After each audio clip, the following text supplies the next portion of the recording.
আপনি কি জানেন যখন কোনো মানুষ মারা যায় তখন তার কবরে কি ঘটে?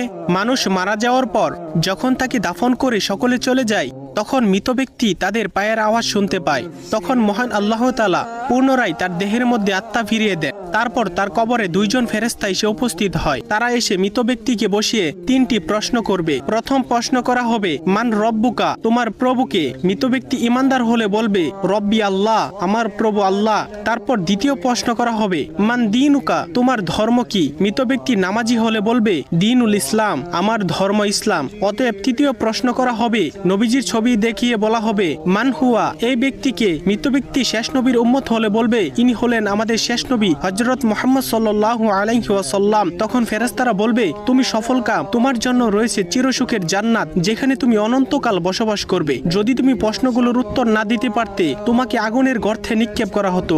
আপনি কি জানেন যখন